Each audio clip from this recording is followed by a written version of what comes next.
When you get the Sekonic L-308X-U for the first time, and you are primarily a video shooter or a film shooter, like motion picture, not still photographer, you got to do some setting changes because on default, this is not really set up for video people. So when you first turn it on and plug it in, you hit the power button. It's already preset to photo mode. No matter what modes you hit here, they're already set up. These are all set up for photography and for flash. So that's not going to help you if you do video. So what you got to do is you got to turn it off. You have to hold the mode button and then the power button. That turns on. And then now you hit the mode button and you can see here there's a total of 3 different internal mode settings that are only accessible when you hit mode and on off for the very first time and you load these kind of presets in that changes the way the light meter functions. So by default, it's at photo. You hit it again, it's HD Cine. That's what you want to do if you do digital cinema or if you do more video, you want to do HD Cine. And then there's regular Cine if you're a film shooter, motion picture film. But I'm going to do HD Cine. So you hit HD Cine, but what you can also do once you're on that mode is you can use these up and down toggles to go into other setting changes. So you hit up, and see this, the first time you hit up, that is the shutter speed right there. So what this means is the shutter speed is only going to go in increments of 1 full stop.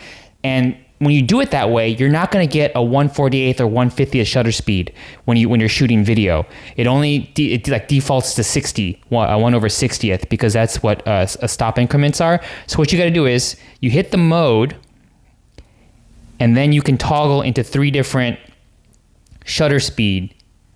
So that's 1 stop, half stop, a 3rd stop. You want to do a 3rd stop.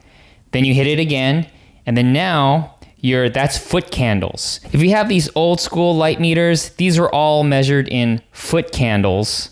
And foot candles for me, they're not used as much when you have these modern LED lights for video. So it also gives you an option to go into lux. And you hit lux by the mode again. And then now you can go into lux mode. That's what you want. So you hit OK to lock that in. And then once that's locked in, you turn the light meter off. Then now, every time you turn this on again, it's going to default to the HD Cine mode. So I'm going to turn it on. And now here's the default to the HD Cine mode. You have your shutter speed, your f-stop, your ISO. ISO you change by holding down the ISO button and then going up and down. And then you can change the ISO. When you first turn it on, it's defaulting to the shutter speed. So you go up and down to change your shutter speed. Let's do 1/50th of a shutter. Then when you hit the mode again, you have your frame rate. It doesn't do the 23.98 or 29.97. It just does 30, 24. Want to do 24? Hit the mode again. And right there, that's your lux.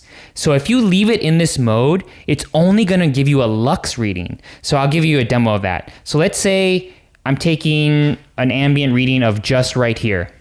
So I go up here, hit it. So now if I'm shooting at an ISO 800, I'm at a 1/50th shutter speed, I should be at an f5 to get optimal exposure here. But let's say you just want to know the lux. What's the lux value? So you just hit this 2 times, and then boom, that's your lux. It's 420. And if you just want to know the lux, you leave it on this mode, and then you can hit the button, and then you can see the lux change. So a lot of times, people just want to know how bright the light is. And a common light measurement is in lux. You go online to see what all the lighting manufacturers, how they measure their lights, the brightness of their lights, they measure it in lux. So this way, this gives you a real great indicator of the lux. And then you can also switch this back to foot candles. If you're more used to foot candles, you just have to go back into that very first mode that sets the entire preset. Now the 308 does feel plasticky and not as robust as the price should indicate, but Sekonic is a well-known light meter brand, probably the best brand as far as light meters go. Whether you're a beginner or a pro, anyone can use something like this. And even though people are sometimes using their phone and different apps to do their light meter readings, I think this is the way to go when you're serious about video.